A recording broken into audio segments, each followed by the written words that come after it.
சில மாதங்களுக்கு முன்பு நம்மளோட சேனல்ல கண்டெய்னர் வீடு அப்படிங்கிற ஒரு வீடியோ நம்ம போஸ்ட் பண்ணியிருந்தோம். அந்த வீடியோவுக்கு மிகப்பெரிய வரவேற்பு கிடைச்சிருந்தது. அது மட்டும் இல்லாமல் அதை தொடர்ந்து எனக்கு நிறைய ப்ராஜெக்ட் என்கொயரிஸ் வந்தது. எனக்கு கால் பண்ணவங்ககிட்ட நான் அந்த ப்ராஜெக்டோட டீட்டெயில்ஸ் பற்றி எக்ஸ்பிளைன் பண்ண ஆரம்பித்தேன். பட் என்ன தானே எக்ஸ்பிளைன் பண்ணி முடிச்சதுக்கப்புறமா கடைசியாக அவங்ககிட்ட என்ன கேட்ட கேள்வின்னா இதோட பட்ஜெட் எவ்வளோ, ரேட் என்ன அப்படிங்கிறதா இருக்குது. இந்த கண்டெய்னர் வீடு அப்படிங்கிற ஒரு விஷயத்தை நம்ம பண்ணுறதுக்கு பட்ஜெட் அப்படிங்கிறது ஒரு மிகப்பெரிய இம்பார்ட்டண்டான விஷயம். பட் அந்த பட்ஜெட்டை நம்ம ஸ்ட்ரிக்டாக இந்த அமௌண்ட் தான் செலவாகும் அப்படிங்கிறத நம்ம நிர்ணயம் பண்ணவே முடியாது.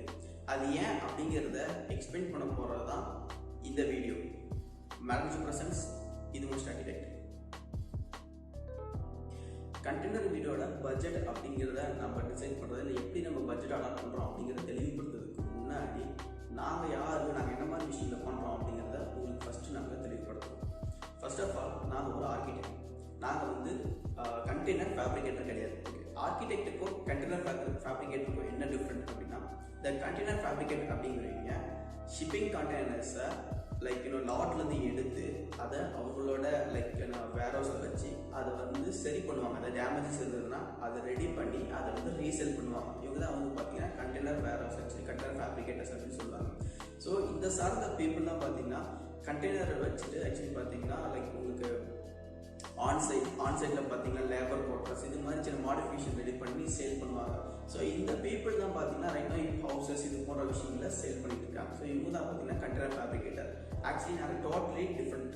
நாங்கள் கண்டெய்னர் ஃபேப்ரிகேட்டர், நாங்கள் பியூர்லி ஆர்கிடெக்ட்ஸ். ஸோ எங்களோட மெத்தடாலஜி பார்த்தீங்கன்னா எங்களோட மெத்தடாலஜியும் வேறு, எங்களோட டிசைன் அப்ரோச்சுமே வேறு. ஸோ ஃபஸ்ட்டு அதை அண்டர்ஸ்டாண்ட் பண்ணிக்கணும். கண்டெய்னர் ஃபேப்ரிகேட்டர்ஸ்லேருந்து நாங்கள் ஆஸ் ஆர்கிடெக்டாக நாங்கள் எப்படி இந்த கண்டெய்னர் வீடை டிசைன் பண்ணுறது, கன்ஸ்ட்ரக்ட் பண்ணுறது எப்படி வேரி ஆகிறோம் அப்படிங்கிறதையும், இந்த பட்ஜெட் எப்படி அலாட் ஆகுது அப்படிங்கிறதையும் என்னோட மெத்தடாலஜியில் உங்களுக்கு நான் ஈஸியாக எக்ஸ்பிளைன் பண்ணுறேன். அது உங்களுக்கு ஈஸியாக அண்டர்ஸ்டாண்ட் ஆகும். ஃபர்ஸ்ட் திங், ஒரு ப்ராஜெக்ட் நம்ம எடுத்துக்கிட்டோம். அது ஒரு கெஃபேவாக இருக்கலாம், ஒரு வீடாவாக இருக்கலாம், இல்லை பார்த்தீங்கன்னா ஃபார்ம் ஹவுஸ் என்னவோ வேணா இருக்கலாம். அதை டிசைன் பண்ணுறதுக்கு முதல்ல நமக்கு நிறைய இன்புட்ஸ் தேவை. அந்த இன்புட்ஸ் வச்சு தான் நம்ம ஃபஸ்ட்டு ஒரு வீடையோ ஒரு டிசைனையோ நம்ம ரெடி பண்ண முடியும். பட் இந்த கண்டெய்னர் ஃபேப்ரிகேட்டர்ஸ்லாம் என்ன பண்ணுவாங்கன்னா, அவங்களோட ஷிப்பிங் லாட்லேருந்து கண்டெய்னர்ஸை எடுத்துகிட்டு வந்துட்டு அதை மாடிஃபிகேஷன் பண்ணி நான் சொன்ன மாதிரி ஒரு குவார்டர்ஸ், அதாவது பார்த்தீங்கன்னா லேபர் குவார்டர்ஸ் அல்லது ஒரு கெஃபோ இல்லை வீடு அப்படிங்கிறத ஒரு ஸ்டாண்டர்டான சைஸில் அவங்க ரெடி பண்ணி வச்சுருப்பாங்க. ஸோ நீங்கள் பே பண்ணிங்கன்னா அவங்க அதை சென்ட் பண்ணுவாங்க. நீங்கள் அது உங்கள் வீட்டு நீங்கள் எடுத்து வச்சுக்கிற மாதிரி இருக்கும். ஸோ இதுதான் உங்கள் மார்க்கெட்டில் பண்ணுற விஷயம். பட் இதில் ஆர்கிடெக்டாக நாங்கள் எப்படி மாறுபடுறோம் அப்படின்னா, நான் சொன்னது போல் ஒரு ப்ராஜெக்ட் அட்டன் பண்ணலாம். அது கண்டெய்னர் வீடுன்னு கிடையாது. என்ன வகையான ஒரு டிசைனாக அப்ரோச் இருந்தாலுமே ஃபஸ்ட்டு அதுக்கு என்ன தேவை அப்படிங்கிறத நிர்ணயம் செஞ்சு தான் நம்ம ஒரு டிசைனுக்குள்ளே போக முடியும். ஸோ ஒரு ஸ்டாண்டர்டாக ஃபார் எக்ஸாம்பிள் இப்போ என்ன நான் ஒரு ஷர்ட் போடுறேன்னா அந்த ஷர்ட்டை நான் கழட்டி அதை உங்ககிட்ட கொடுத்துனா அது உங்களுக்கு ஃபிட் ஆகாது. ஏன்னா உங்கள் சைஸ் வேறையாக இருக்கலாம், உங்களோட டிமாண்ட் வேறையாக இருக்கலாம், அந்த பார்த்தீங்கன்னா கலர்ஸ் இந்த மாதிரி வேரியேஷன் நிறைய வித்தியாசம் பிடிச்சது மாற்றங்கள் இருக்கும். பட் அது போல தான் ஒரு வீடுங்கிறது அது கண்டெய்னர் டிசைன் பண்ணாலும் சரி, இல்லை நம்ம அது செங்கல் மணல் இதில் கட்டினாலும் சரி, அது உங்களுக்கு பிடிச்ச மாதிரி உங்கள் கம்ஃபர்ட்டுக்கு உங்கள் விருப்பத்துக்கு அது மட்டும் இல்லாமல் உங்களோட நிழல் பகுதிக்கு, அதாவது பார்த்தீங்கன்னா நீங்கள் எந்த இருக்கீங்களோ அந்த இடத்துக்கு தட்ப வெப்பத்துக்கும் என்வரன்மெண்ட்டுக்கும் செட் ஆகிற மாதிரி டிசைன் பண்ணால் மட்டும்தான் அது யூஸ்ஃபுல்லான ஒரு டிசைனாக கன்வெர்ட் பண்ணப்படும். என்னோட டிசைன் மெத்தடாலஜியும் நம்மளோட கண்டெய்னர் ஹவுஸுங்களோட பட்ஜெட்டை எப்படி அலாட் பண்ணுறோம் அப்படிங்கிறத நான் ஸ்டேஜ் பை ஸ்டேஜாக எக்ஸ்பிளைன் பண்ணுறேன். ஃபார் எக்ஸாம்பிள், இப்போ நீங்கள் எனக்கு கால் பண்ணுறீங்க, நீங்கள் விருப்பப்படுற ஒரு கண்டெய்னர் வீடு எந்த இடமா வேணால் இருக்கலாம். ஃபார் எக்ஸாம்பிள், அது ஒரு மதுரையாக இருக்கலாம், ஒரு திருநெல்வேலியாக இருக்கலாம், ஊட்டியாக இருக்கலாம், திண்டுக்கல், நாகப்பட்டினம், எந்த ஒரு ரீஜியனாக கூட இருக்கலாம். இதில் ஃபஸ்ட்டு நாம் பண்ண வேண்டிய விஷயம் என்னன்னா, இப்போ நீங்கள் எந்த நிலப்பகுதியாக இருந்தாலும் சரி, அந்த நிலப்பகுதிக்கு ஒரு தட்பவெப்பம் அப்படிங்கிறது வேறையாகும்.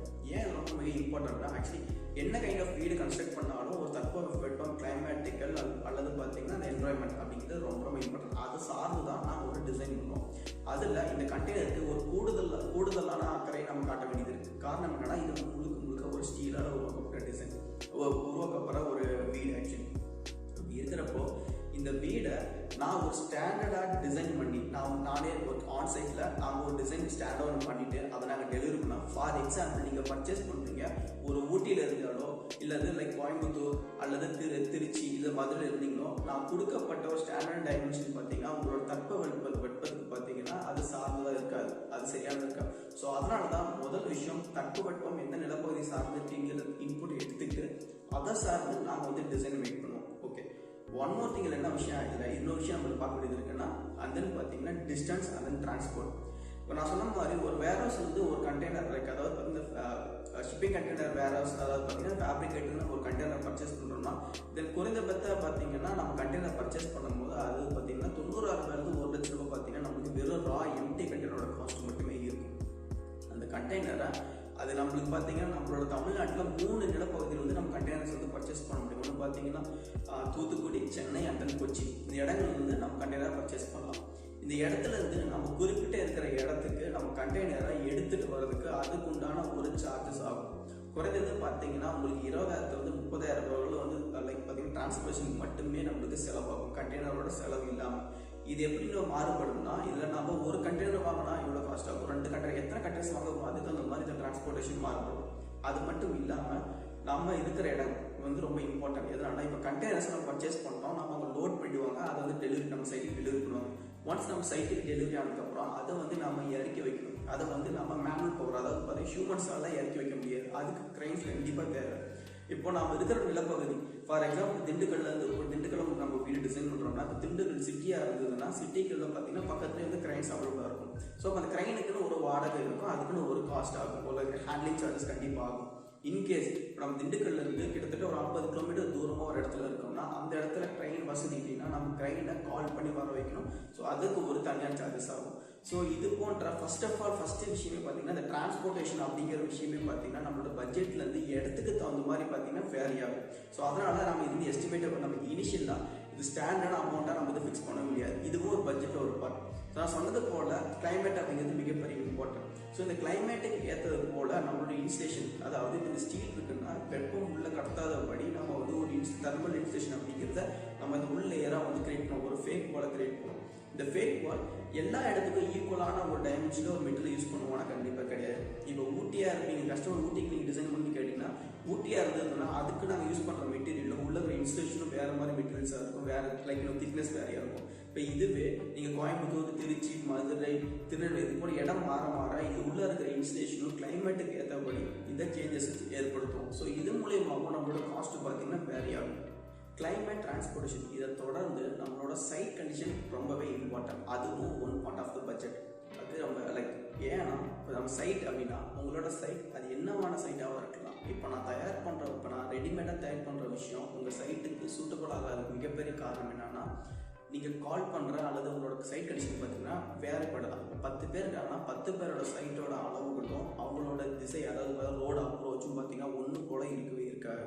ஃபார் எக்ஸாம்பிள் இப்போ நம்ம ஒரு 10க்கு 40 கண்டெய்னரில் நம்ம வந்து ஸ்டாண்டர்டாக டிசைன் பண்ணி வச்சுருக்கோம் அப்படின்னா இன்கேஸ் உங்கள் சைட்டு பார்த்தீங்கன்னா லைக் 20க்கு 50 இல்லை பார்த்தீங்கன்னா 15க்கு 70 இது போன்ற லைக் இன்னும் இடங்கள் வந்து மாறுபடும். அப்போ என்ன நடக்கும்னா நம்ம ஸ்டாண்டர்டாக நாங்கள் ரெடி பண்ணி வைக்கிறப்ப அதை கொண்டாந்து சைட்டில் இன்ஸ்டால் பண்ண முடியாது. அது சரி ஓகே நம்ம எப்படி தான் அட்ஜஸ்ட் பண்ணி வச்சுக்கலாம் அப்படின்னு நம்ம பிளான் பண்ணினா கூட இதுக்கு மிகப்பெரிய நெக்ஸ்ட் விஷயம் நம்ம கான்சென்ட் பண்ண வேண்டியது என்னன்னா லைக் லாஜிஸ்டிக். இப்போ ஒரு கண்டெய்னர் ஒரு லாரியிலேருந்து எடுத்துகிட்டு வரோம் அப்படின்னா அந்த கண்டெய்னர் நான் சொன்ன போல் ஒரு ட்ரெயின் மூலமாக தான் இறக்கி வைக்க முடியும். அப்போது நம்மளோட வீதி, அதாவது உங்களோட சைட்டுக்கு பக்கத்தில் இருக்கிற ரோடோ அல்லது வீதியோ பார்த்தீங்கன்னா அந்த லைக் லாரி வர அளவுக்கு ஏற்றது போல இருக்கும். அது மட்டும் இல்லாமல் லாரி வர்றது மட்டும் இம்பார்ட்டன்ட் கிடையாது. அந்த லாரி பார்த்தீங்கன்னா ஒருத்தர் ஸ்டாண்டாக ஒரு நின்றுட்டு லைக் க்ரைன் ஒரு இடத்துல நின்று அந்த க்ரைனு அந்த கண்டெய்னர் எடுத்து தூக்கி பிளேஸ் பண்ணி வைக்கிற அளவுக்கு இட வசதி இருக்கணும். உங்களுக்கு பொதுவாகவே தெரியும் நம்மளோட சைட் கண்டிஷன் பார்த்தீங்கன்னா கண்டிப்பாக எலக்ட்ரிக்கல், அக்கம்பக்கம், வீடு இது போல நிறைய விஷயங்கள் இருக்கும். ஸோ இந்த ஃபேக்டர்ஸ் எல்லாத்தையுமே நாங்கள் வந்து ஸ்டடி பண்ணுவோம். ஒரு ப்ராஜெக்ட் என்கொயரி வந்தோடனே ஃபஸ்ட்டு நாங்கள் பண்ண வேண்டிய சைட் ஸ்டடி தான் நாங்கள் முதல் பண்ணுவோம். ஸோ அதை பண்ணிட்டு தான் சைட்டில் பண்ண முடியுமா பண்ண முடியாதா, இல்லை என்ன மாதிரி பாசிபிலிட்டிஸ் இருக்குது, இதுக்கு நம்ம 20 ஃபீட் கண்டெய்னர்ஸ் சூஸ் பண்ணுவோமா இல்லை 40 ஃபீட் கண்டெய்னர் சூஸ் பண்ணுவோமா, எந்த கண்டெய்னர் சூஸ் பண்ணி எந்த டைரக்ஷன் அலைன் பண்ணால் சரியாக வரும், இடத்த கரெக்டாக யூட்டிலைஸ் பண்ணுறது, இது போன்ற முடிவில் சைட் அனாலிசிஸ் மூலிமா நாங்கள் டிசைட் பண்ணுவோம். இந்த ப்ராஜெக்ட் தொடக்கத்தில் சைட் அனாலிசிஸ் இந்த அளவுக்கு இம்பார்ட்டன்ட். நான் சொன்ன போல் இந்த சைட் அனாலிசிஸ் பண்ணுறதுனால முதல்ல நம்மளோட இந்த சைட்டில் தேவையா தேவையில்லை அப்படிங்கிறத நிறைய முடிவு எடுக்கலாம். ஏன்னா உங்கள் சைட்லேயே அதை அட்டன் பண்ண முடியாத பட்சத்தில் நீங்கள் அதை பர்ச்சேஸ் பண்ணி அவங்களோட காஸ்ட் மிஸ்டேக். ஸோ அதுக்காக தான் சைட் ஸ்டடிங்கிறது ரொம்ப ரொம்ப இம்பார்ட்டன்ட். இந்த சைட் ஸ்டடிங்கிறது வெறும் லாஜிஸ்டிக் டிரான்ஸ்போர்ட் மட்டும் இல்லாமல் உங்களோட டிசைனை எஃபெக்டிவாக எப்படி அந்த இடத்துல நம்ம பிளேஸ் பண்ணுறது அப்படிங்கிறதையும் நாங்கள் வந்து பிளான் பண்ணுவோம். ஃபார் எக்ஸாம்பிள் இப்போ உங்களோட சைட் பார்த்தீங்கன்னா மிகப்பெரிய ஒரு சைட்டாக இருக்குது. ஃபார் எக்ஸாம்பிள் 30க்கு 40 தான் சைட்டாக இருக்குது அப்படின்னா அந்த 30க்கு 40 சைட்டில் எப்படி நம்ம எஃபெக்டிவாக நம்ம டிசைன் பண்ணலாம், பிளான் பண்ணலாம் அப்படிங்கிறத நாங்கள் உட்காந்து டிஸ்கஸ் பண்ணுவோம் நாங்கள் எங்களோட டீம் கூட.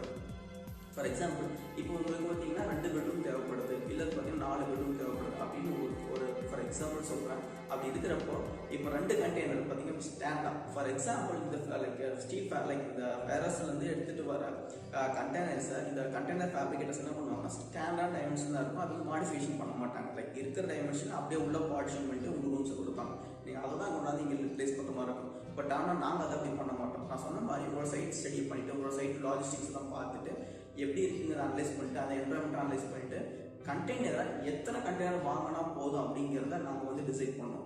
ஃபார் எக்ஸாம்பிள் நீங்கள் 2 கண்டெய்னர் கேட்டீங்க, 3 கண்டெய்னர் கேட்குறீங்கன்னா நாங்கள் வந்து எடுத்தோன்னே 3 கண்டெய்னர் வந்து நாங்கள் வச்சு டிசைன் பண்ணிட மாட்டோம். ஃபஸ்ட்டு உங்களோட டிமாண்ட்ஸ் கேட்டு தெரிஞ்சுப்போம். உங்களுக்கு என்ன சைஸஸில் வேணும், உங்களோட எத்தனை பெட்ரூம் வேணும், என்ன ஹால் வேணும், உங்களோட பர்பஸ் என்ன, பர்பஸ் நீங்கள் அதை என்ன மாதிரி பயன்படுத்த போகிறீங்களா, வாடகை போட போகிறீங்களா, சொந்தமாக வச்சுக்க போகிறீங்களா, இல்லை நீங்கள் ஒன்ஸ் எப்பயாச்சும் வந்து தங்க போகிறீங்களா, இது போன்ற நிறையா அந்த டிசைனை தொடர்ச்சியான கேள்விகளை கேட்டு அதுக்கு தேவையான ரெக்கமெண்ட் ரெடி பண்ணி நாங்கள் ஒரு முடிவுக்கு வரும். ஓகே, இத்தனை கண்டெய்னர் இந்த டிசைனுக்கு போதும் அப்படிங்கிறது. அது மட்டும் இல்லாமல் இப்போ ஒரு கண்டெய்னர் ஆனால் ரைட்டாக அந்த கண்டெய்னர் அப்படியே யூஸ் பண்ணிக்க மாட்டோம். அந்த கண்டெய்னர் டிசைனுக்கு ஏற்றது போலவே கிளைமேட்டுக்கு ஏற்றது போல அதோட அக்கம் பக்கம் இருக்கிற லைக் சைட் கண்டிஷன்ஸ் ஏற்றது போல அந்த கண்டெய்னரை ஸ்பிட் பண்ணிடும். அதாவது அளவுகளில் ஃபார் எக்ஸாம்பிள் ஒரு கண்டெய்னர் டைமென்ஷன் பார்த்தீங்கன்னா 150 சதுர அடி தான் இருக்கும். உயரம் பார்த்தீங்கன்னா 9 அடி, அகலம் 9 அடி, நீளம் பார்த்தீங்கன்னா 18 அடி இருக்கும். இதுதான் பார்த்தீங்கன்னா ஸ்டாண்டர்டாக இருக்கும். ஸோ இது 40 ஃபீட் கண்டெய்னர், நீளம் பார்த்தீங்கன்னா 40 ஃபீட் கண்டெய்னர் பார்த்தீங்கன்னா கிட்டத்தட்ட நீளம் பார்த்தீங்கன்னா 39 அடி அப்படி இருக்கும்.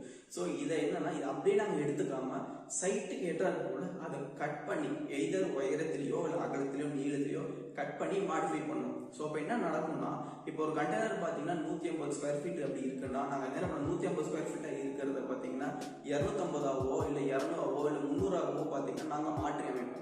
எதை நான் சொல்றேன், ஏன்னா 9 அடி அப்படிங்கிறது ஒரு ரூமுக்கு கண்டிப்பாக பத்தாது, உயரமும் பார்த்தீங்கன்னா பத்தாது. ஸோ இந்த டிசைனுக்கு ஏற்றாது போல எல்லா இடத்துலையுமே இதை நாங்கள் கட் பண்ணி நாங்கள் மாடிஃபை பண்ணுவோம் அப்படின்னு கிடையாது. ஸோ இதில் ஒவ்வொரு டிசைன்ஸுக்கும் ஒரு டிமாண்ட் இருக்கும், தேவை இருக்கும், அதோட அதுக்கு இல்லாமல் சைட் கண்டிஷன் கிளைமேட் இருக்கும். அதுக்கு ஏற்றாது போல நாங்கள் அதை மாடிஃபை பண்ணி எக்ஸ்டெண்ட் பண்ணுவோம்.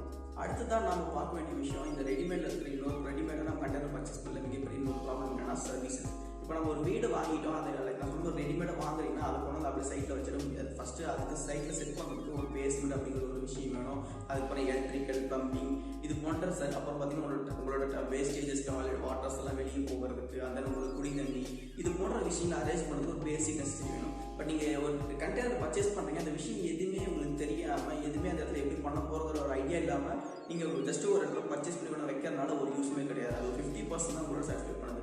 ஸோ அதனால தான் நாங்கள் வந்து ஸ்டாண்டர்டான விஷயத்தை பண்ணுறதே இல்லை. நான் சொன்னது போல் சைட் ஸ்டடியில் நாங்கள் சர்வீசஸ் எல்லாத்தையுமே நாங்கள் அனலைஸ் பண்ணி டிசைன் பண்ணிட்டு தான் நாங்கள் ஒவ்வொரு டிசைனை எவால்வ் பண்ணோம். கண்டெய்னர் ஹவுஸோட டிசைன் எவால்வ் பண்ணோம். அப்போ எவால்வ் பண்ணுறப்ப இந்த சர்வீசஸ்லாம் எங்கெங்கே வரணும், எப்படி வரணும் அப்படிங்கிறத நாங்கள் டிசைட் பண்ணிடுவோம். அண்ட் தென் ஃபவுண்டேஷன் பார்த்தீங்கன்னா ரொம்ப இம்பார்ட்டன்ட். இந்த ஃபவுண்டேஷன் பார்த்தீங்கன்னா நம்ம செங்கலில் கட்டுறோமா இல்லை மணல் லைக் ஸ்டீலில் கட்டுறோமா இல்லை கருங்கல் கட்டுறோமா அப்படிங்கிறது பார்த்தீங்கன்னா ஸ்டாண்டர்டைஸ் கிடையாது. இது வந்து மாறுபடும் இடத்திற்கு, அதாவது நம்மளோட சாயில் கண்டிஷன். இந்த முக்கிய விஷயம்னா சாயில் கண்டிஷன் பார்த்தீங்கன்னா லைக் வெயிட் அதுக்காக மட்டும் கிடையாது, நம்ம இடத்துல ரெயின்ஃபால். இன்னொரு விஷயம் என்னென்ன பார்த்தீங்கன்னா இந்த கண்டெய்னர் பார்த்தீங்கன்னா நம்மளோட மண்ணோட கான்டாக்டில் இருக்குதா, எந்த அளவுக்கு அது கான்டாக்ட்னா மண்ணோட ஒட்டி இருக்குமா இல்லை மேலே தூக்கி இருக்கணுமா அப்படிங்கிறத எதை பொறுத்து நாங்கள் டிசைட் பண்ணோம்னா அந்த சைட்டோட கிளைமேட்டிக்கல் கண்டிஷன்ஸ் பற்றி, அந்த ஊரில் வந்து எப்படி மழை, எந்த அளவுக்கு மழை பெய்யுது, எந்த அளவுக்கு வெயில் அடிக்குது, என்ன மாதிரி தற்போது லோக்கல் கிளைமேட் இருக்குது அப்படிங்கிற விஷயம்லாம் நாங்கள் பார்ப்போம். ஏன் அப்படின்னா சின்ன விஷயம் தான். இப்போ நம்ம கண்டெய்னர் டிசைன் பண்ணுறப்போ இப்போ நம்ம லைக் உயரம் அதிகமாக வச்சு கட்டுறோம்னா மேபி அந்த ஊரில் இருக்கிற கிளைமேட் கண்டிஷன் தகுந்த மாதிரி மேபி பார்த்தீங்கன்னா ஊர்வனங்கள் வந்து அதுக்கு அடியில் தங்கிக்கிற வாய்ப்புகள் கூட இருக்கும். இது பார்த்தீங்கன்னா நம்மளோட கண்டெய்னர்ஸ்க்கு சேஃப்டி இஷ்யூஸ் கண்டிப்பாக கிடையாது. ஏன்னா அங்கே இருக்கிற வாழ்றவங்களுக்கு ஏதோ ஒரு ஊர்வனங்கள் அடியில் இருந்ததுன்னா அது அவங்களுக்கு இது லைக் ஏதாவது ப்ராப்ளம் கொடுக்கும். ஸோ அதனால இது போன்ற ஹைட் வேரியேஷன்ஸ் என்ன மாதிரி ஃபவுண்டேஷன்ஸ் போகலாம் அப்படிங்கிறத பேஸ்ட் அப்பான் சைட் கண்டிஷன்ஸ் தான் நாங்கள் டிசைட் பண்ணி நாங்கள் பட்ஜெட் அலாட்டணும். ஸோ இதனால் நம்ம இதுவும் ஒரு காரணம், நம்மளோட பட்ஜெட்டை வந்து கன்ஸ்டன்டாக இவ்வளோ ஸ்டாண்டர்டாக இருக்கும் அப்படிங்கிறத டிசைட் பண்ணதுக்கு. இது மட்டும் இல்லாமல் நான் சொன்னது போல் இப்போ சர்வீசஸ் நம்ம பார்த்தீங்கன்னா இதில் நமக்கு இப்போ நாங்கள் டிசைன் பண்ணுறப்போ இது எத்தனை பேர் இந்த வீட்டில் வாழ போகிறாங்க, என்ன மாதிரி பர்பஸ் அப்படிங்கிறது டிசைட் பண்ணுறதை பொறுத்து தான் இந்த செப்டி டேங்க் எவ்வளோ இருக்கணும், சம்பு எவ்வளோ லிட்டர்ஸ் இருக்கணும் அப்படிங்கிறத நாங்கள் டிசைட் பண்ணி தான் நாங்கள் வந்து சர்வீசஸை பிளான் பண்ணுவோம். And then construction. Okay, once நம்ம டிசைனை வந்து நம்ம சைட் ஸ்டடி பண்ணியாச்சு, நம்ம வந்து உங்களோட டிமாண்ட்ஸை கேட்டு தெரிஞ்சிட்டோம், அதோட அந்த சைடோட டிமாண்ட் தெரிஞ்சு கிளைமேட் தகுந்த மாதிரி நம்ம டிசைன் எல்லாமே பண்ணிட்டோம். ஸோ இதுதான் நம்மளோட கண்டெய்னர் வீடு இப்படி தான் இருக்க போகுது அப்படிங்கிறத நம்ம ஸ்பெஷலாக பார்த்துட்டோம். நெக்ஸ்ட் நம்ம அது வரப்போகிற விஷயம் என்னன்னா அதோட கன்ஸ்ட்ரக்ஷன். ஓகே, இந்த கன்ஸ்ட்ரக்ஷன் பார்த்தீங்கன்னா அதுவும் ஒரு மிகப்பெரிய பட்ஜெட். இந்த கன்ஸ்ட்ரக்ஷனில் இப்போ நம்ம ரா கண்டெய்னர் பர்ச்சேஸ் பண்ணுறோம். அந்த ரா கண்டெய்னர் பர்ச்சேஸ் பண்ணி நம்ம ஆன் சைட்ல 100% நம்ம இது வந்து பில்ட் பண்ண போறோமா, இல்ல ஆஃப் சைட்ல பாதி பண்ணிட்டு ஆஃப் சைட் வந்து சைட்ல பண்ண போறோம் அப்படிங்கறதை டிசைட் பண்றது என்னன்னா based upon project site condition and then distance இதை பொறுத்து தான் நம்ம டிசைட் பண்ணுவோம்.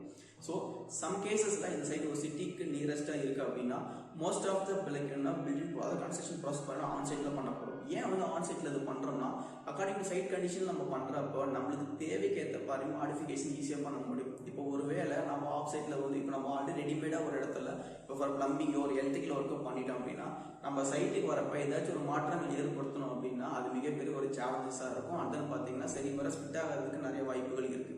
ஸோ அதனால ஆன் சைட் பண்றது ரொம்ப ரொம்ப இம்பார்ட்டன்ட் விஷயம், ஈஸியாகவும் இருக்கும்.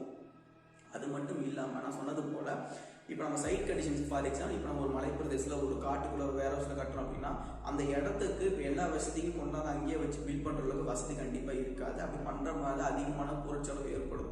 ஸோ அது போன்ற இடங்கள் அது போன்ற நேரம் என்ன பண்ணுவோம்னா நம்ம பகுதியை அதாவது கன்ஸ்ட்ரக்ஷன் ப்ராசஸ்ல சில விஷயம் ஸ்டேஜஸை டிவைட் பண்ணி சில ப்ராசஸை வேற இடத்துல அதாவது பார்த்தீங்கன்னா நியரஸ்டா ஒரு சிட்டி இல்லை எங்க அதுக்கு அவைலபிலிட்டிஸ் எங்க பாசிபிலிட்டிஸ் இருக்கோ அந்த இடத்துல ரெடி பண்ணிட்டு இங்க வந்து அசம்பிளிங் மாதிரி ப்ராசஸ் பண்ணிட்டு அந்த சர்வீசஸ் எலக்ட்ரிக்கல் அது போன்ற விஷயங்கள் இன்ஸ்டலேஷன்லாம் பார்த்தீங்கன்னா ஃபினிஷ் பண்ணி ப்ராஜெக்டை வந்து ஹேண்ட் ஓவர் பண்ணுவோம். ஸோ இது மூலயமாவும் இந்த ப்ராஜெக்டோட பட்ஜெட் பார்த்தீங்கன்னா வேரி ஆகும்.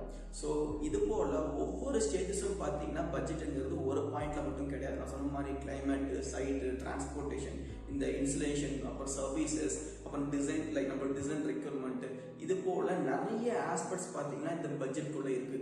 ஸோ ஒரு வீடுன்னு எடுத்துட்டாலும் ஒரு கண்டெய்னர் வீடு எடுத்துட்டாலும் இது போல மல்டிபிள் ஸ்டேஜஸான ப்ராசஸ் இருக்கு. அதுக்கப்புறம் எவல்யூஷன் கன்ஸ்ட்ரக்ஷன் மெத்தட்ஸ் இருக்கு. இதெல்லாம் பொறுத்து தான் பார்த்தீங்கன்னா நம்மளோட ஒரு ப்ராஜெக்டோட பட்ஜெட் அலாட் பண்ண முடியும். ரைட்டாகவே நீங்கள் என்கிட்ட கேட்குறப்ப இது எவ்வளோ செலவாகும் அப்படின்னு கேட்குறப்ப எடுத்துகிட்டு சொல்கிறேன். நான் சொன்னேன் இவ்வளோ ப்ராசஸை நம்ம இதுக்குண்டான வேலைகளையும் நாங்கள் டைமே ஸ்பெண்ட் பண்ணாதான் அதுக்குண்டான ஒரு விலையை உங்களுக்கு நிர்ணயம் பண்ணவே முடியும். அதுக்கு எங்களுக்கு டைம் எடுக்கணும், அதுக்கு எங்களுக்கு டீம் ஒர்க் இருக்குது. ஸோ எவ்வளோ விஷயங்கள் நம்ம மானிட்டரிங் பண்ண வேண்டியிருக்கும் அப்படிங்கிறது நான் சொன்னதே உங்களுக்கு புரிஞ்சிருக்கும். ஸோ நெக்ஸ்ட் டைம் பார்த்தீங்கன்னா உங்களுக்கு ப்ராஜெக்ட் நீங்கள் பண்ணணும் அப்படின்னா இது போன்ற விஷயங்கள்லாம் இருக்குது அப்படிங்கிறத நீங்கள் தெரிஞ்சுக்கணும் அப்படிங்கிறத தான் நான் இந்த வீடியோ மேக் பண்ணேன்.